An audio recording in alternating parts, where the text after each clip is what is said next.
قل هذه سبيلي أدعو إلى الله. Assalamualaikum warahmatullahi wabarakatuh. Alhamdulillah, assalatu wassalamu ala rasulillah, amma ba'd.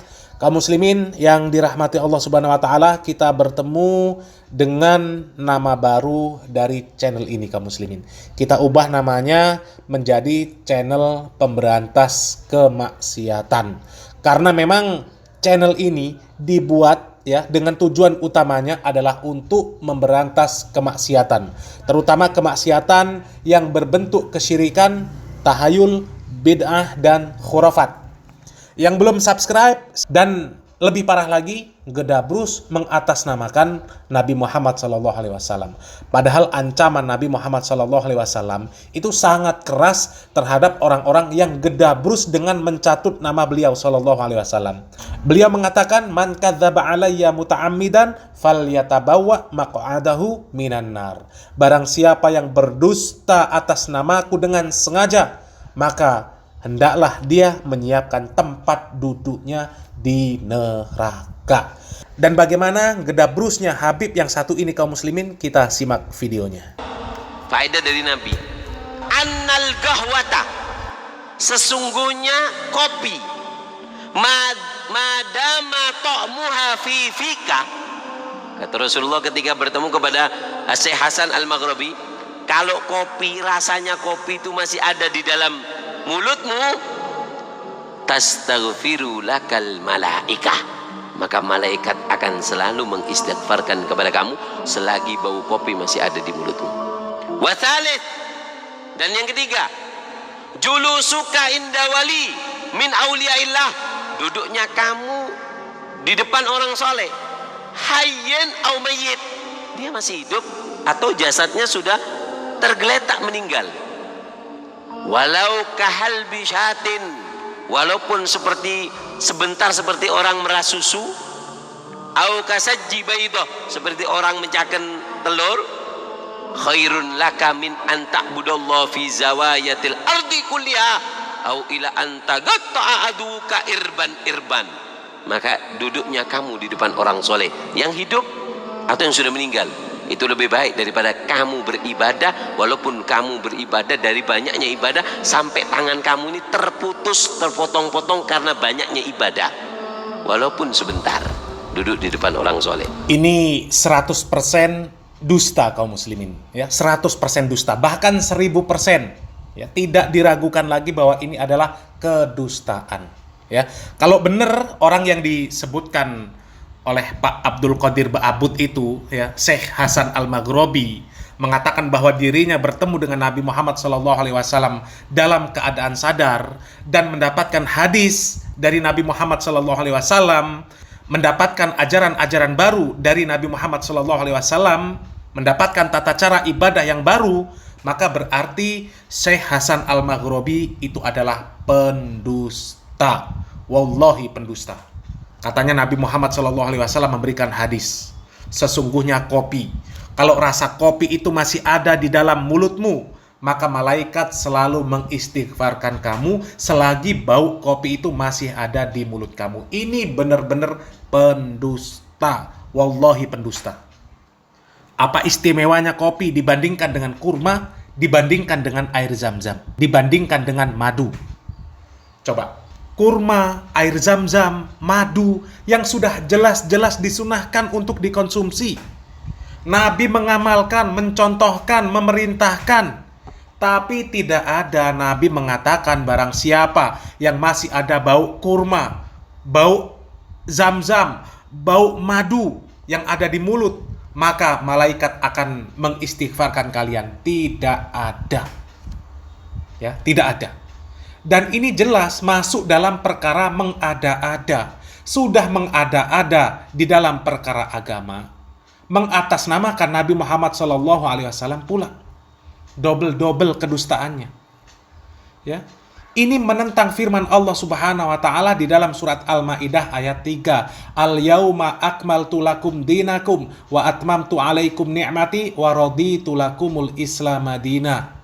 Dan sekaligus ini menentang sabda Nabi Muhammad SAW yang begitu banyak yang mengatakan bahwa tidaklah segala sesuatu yang dapat mendekatkan diri kita kepada surga dan menjauhkan kita dari neraka kecuali semuanya telah dijelaskan oleh Nabi Muhammad SAW. Bahkan para sahabat mengatakan Nabi Muhammad SAW itu sudah mengajarkan segala sesuatu di dalam bab ibadah.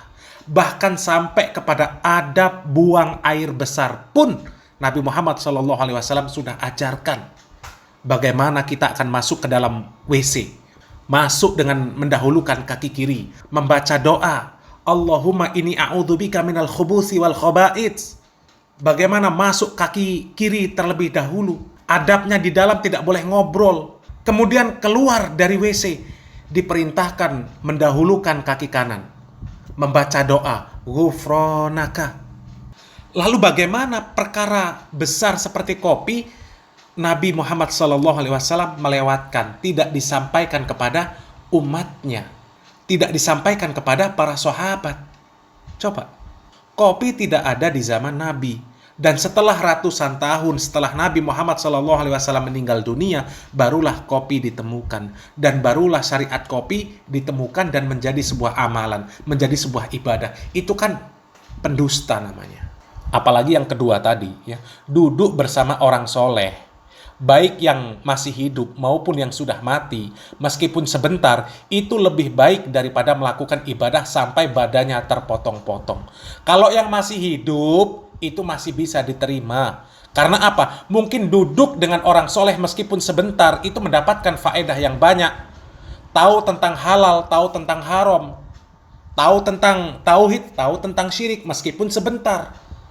Ya, tapi kalau yang sudah mati, coba, kok bisa dikatakan duduk bersama orang soleh yang sudah meninggal dikatakan lebih baik daripada ibadah sampai badannya terpotong-potong?